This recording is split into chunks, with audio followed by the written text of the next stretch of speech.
जब बनाने वाले ने इस इंसान जैसी खूबसूरत चीज इस दुनिया में बनाई, उसको तो घमंड नहीं आया।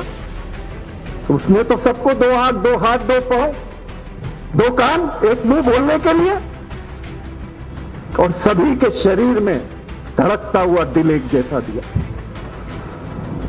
और उस दिल को चलाने के लिए जो रगों में खून दौड़ रहा है वो भी लाल है। किसी भी मजहब का खून काला नहीं है, सभी का लाल है। अरे उस बनाने वाले ने जब फर्क नहीं किया तो ये दुनिया के चंद इब्लिस क्या कर लेंगे? कुछ नहीं कर सकते अगर हम अपने ईमान पे मजबूत हैं तो। कहते हैं ना कि जिसने बाप को बाप नहीं कहा वो पड़ोसी को चाचा कभी नहीं बोलेगा। पहले अपने दीन के पक्के बनो, दूसरों के ऊपर उंगली तब उठाना।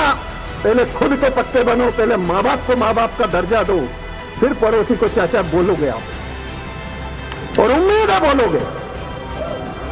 कहते हैं ना कि किसी को मस्जिद में ईमान न मिला, माफ करना अगर कुछ गलती हो तो, बुजुर्ग बैठे हैं, कि किसी को मस्जिद में ईमान न मिला, किसी को गीता में ज्ञान न मिला, किसी को मस्जिद में ईमान न मिला, किसी को कुरान में ईमान न मिला, किसी को गीता में ज्ञान न मिला, उस बंदे को आसमान में क्या रब मिलेगा? उस बंदे को आसमान में क्या रब मिलेगा जिसे इंसान में इंसान न मिला? मेरे खून की रवानी में आप लोगों का जो प्यार और जो मोहब्बत है, उस मोहब्बत से जो खिले हुए फूल है, उन सबको नमस्कार। सबसे पहले अपनी बात शुरू करूं दिल की गहराइयों से। आज के इस प्रोग्राम की जो नींव रखी है, कौमी एकता, प्रोफेट हजरत मोहम्मद सल्लल्लाहु अलैहि वसल्लम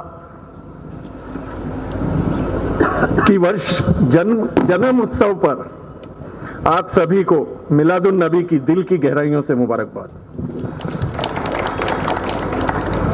और इस प्रोग्राम को एक खूबसूरत गुलदस्ते की शक्ल देके तमाम मजहब के फूलों को एकत्रित करके, तमाम पार्टियों के लोगों को एकत्रित करके जो खूबसूरत फूलों को एक गुलदस्ते में सजाने का काम किया है, मेरे 30 साल पुराने दोस्त, मेरे भाई इलियास बागवान को मैं दिल की गहराइयों से इसके लिए मुबारकबाद देता हूं। आज इस देश के जो हालात हैं आपसे छुपे हुए नहीं हैं। मोहम्मद साहब की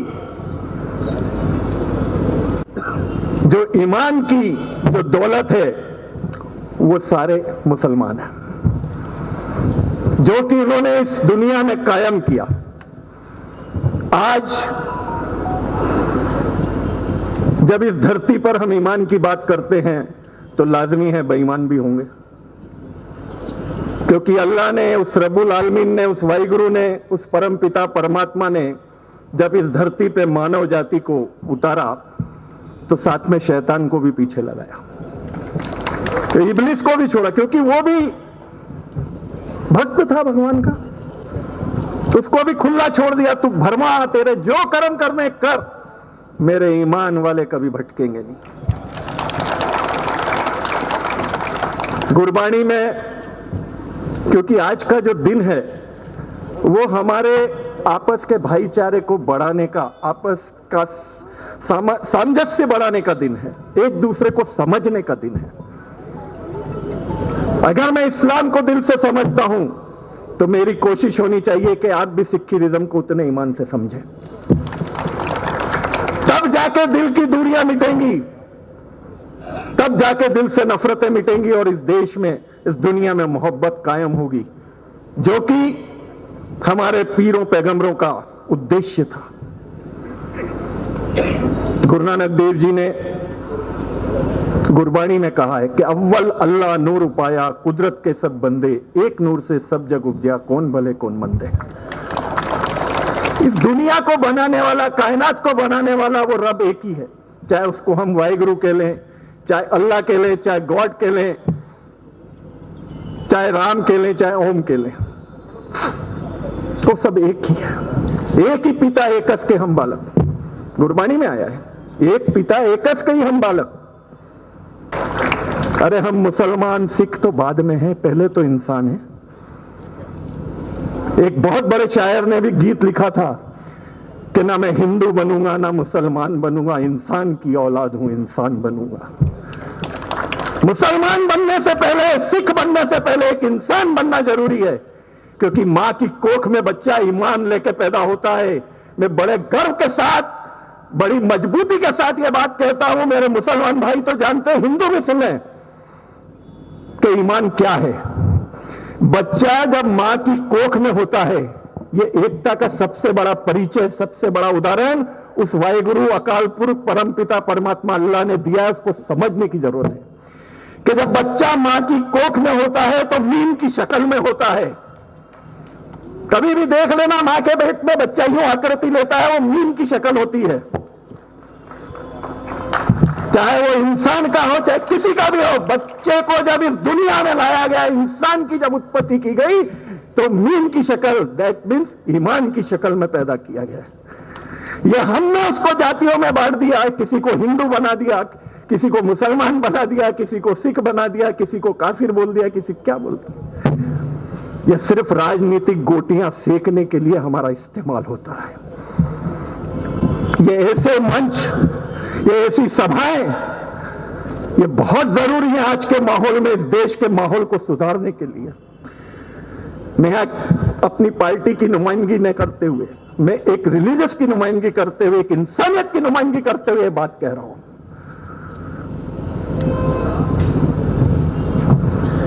दिल की गहराइयों से आपसे यह बात करना चाहता था कि आप लोग इस बात को समझिए, पहचानिए कि आप क्यों इस दुनिया में आए, इस दुनिया में आपने जन्म क्यों लिया है। सिर्फ मोहब्बत के लिए। अगर हजरत मोहम्मद साहब के वसीले से अगर आप हैं, उस ओम शक्ति सर्वशक्तिमान परमपिता परमात्मा के वसीले से आप हैं, उस अकाल पुरख वाहिगुरु के वसीले से आप हैं, उस जीसस के वसीले से अगर आप हैं, तो एक बात दोस्तों ध्यान रख लो कि एक बहुत अच्छी बात है कि जब तक बिके न थे तो कोई पूछता न था। जब तक बिके न थे तो कोई पूछता न था, तुमने खरीद कर अनमोल कर दिया। बिक जाओ उसके बारगाह में, सिर्फ उसके कदमों में, किसी इंसान के कदमों में नहीं। बिकना है तो वहां बिको। कुरान का फरमान है कि ईमान कभी बिक नहीं सकता। कुरान का फरमान है कि ईमान कभी बिक नहीं सकता। मोहम्मद साहब का फरमान है कि कभी मुसलमान बिक नहीं सकता। इस बात को गांठ बांध लो। मैं देश वालों, देशवासियों, सिर्फ एक बात करके यहां अपनी बात को खत्म करूंगा कि दुश्मन कितना भी जोर लगा ले, हमको तोड़ नहीं सकता, क्योंकि हमारी अखंडता जो देश की है, अनेकता में एकता, इस भारत की विशेषता है। जो ये भारत मां जो आज टिकी हुई है, ये 4 पिल्लरों पे है। वो 4 पिल्लर कौन से हैं? जैसे कि एक इमारत अगर हम बनाते हैं, अख्तर भाई बिल्डर यहां बैठे हुए हैं, वो मेरी बात को समझेंगे कि जब इमारत बनाते हैं तो उसके फाउंडेशन जो रहता है वो बहुत मजबूत होता है, पिल्लरों पे वो टिकती है। तो इस हिंदुस्तान के जो 4 पिल्लर हैं वो हिंदू, मुस्लिम, सिख, ईसाई हैं। मैं अक्सर कहता हूं कि भारत मां के 4 सिपाही हिंदू, मुस्लिम, सिख, ईसाई। एक भी पिल्लर अगर इसमें से हिल गया या गिर गया, ये नींव गिर जाएगी, ये बिल्डिंग गिर जाएगी, ये देश की अखंडता खत्म हो जाएगी, तहस नहस हो जाएगी व्यवस्था। अगर इसकी सभ्यता को बचाना है, इसकी अखंडता को बचाना है, तो हमको मुसलमान, सिख, ईसाई, हिंदू, इनसे ऊपर उठ के एक इंसानियत का परिचय देना होगा। जब तो हम इंसानियत का परिचय देंगे, एक दूसरे को समझेंगे, एक दूसरे से मोहब्बत करेंगे। यह नहीं कि खाली बातूनी तौर पे आज अपने घर में जाओ तो रात को मेरी बातों पे एक बार विचार करना, चाहे वो हिंदू भाई हो, चाहे मुस्लिम हो, चाहे सिख हो, चाहे ईसाई, कि क्या हम सही मायने में इंसान हैं? कहलाने के हकदार तो हैं, लेकिन बने क्या? नमाज पढ़ने तो सब जाते हैं, अदा करने कौन कौन जाता है? अदा करो, उसका शुक्र करो। गुरबाणी कहती है कि जितना उसका शुक्र करोगे उतना वो देने पे आएगा, क्योंकि वो देने बैठा है, लेने वालों में ही कमी है।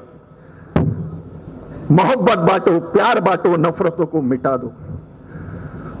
बस इन्हीं लफ्जों के साथ अपनी वाणी को विराम देते हुए मेरा काम आपको झंझोड़ना था, आपकी आत्माओं को जगाना था, आपके अंदर सोए हुए इंसान को जगाना था। शैतानों से डरने की जरूरत नहीं है, कुछ नहीं बिगाड़ सकते, कुछ भी नहीं। क्यों? कि फानुश बनकर जिसकी हिफाजत हवा करे, फानुश बनकर जिसकी हिफाजत हवा करे, वो शम्मा क्या बुझे जिसे रोशन खुदा करे। जय कर्नाटक, जय हिंद। इन्हीं शब्दों के साथ अपनी वाणी को विराम देते हुए जाने अनजाने में अगर मेरे मुख से किसी की शान के खिलाफ कोई बात निकली हो, उसके लिए मैं माफी चाहता हूं। अंत में आप सभी को मिलादुन नबी की मुबारकबाद देते हुए, जो आप लोगों ने आज भाईचारे और इंसानियत का जो परिचय दिया है, ये सब उसी की नुमाइंदगी करते हुए जितने भी बैठे हुए हैं, ये हिंदू मुस्लिम सिख ईसाई सब, कौन न लगे बताओ, सब एक ही है, सब एक है। आप और हम सब एक हैं, एक ही बाप, एक ही पिता, उसी की औलाद। ये दिल में गांठ बांध लो। इसी के साथ जय हिंद, जय कर्नाटक।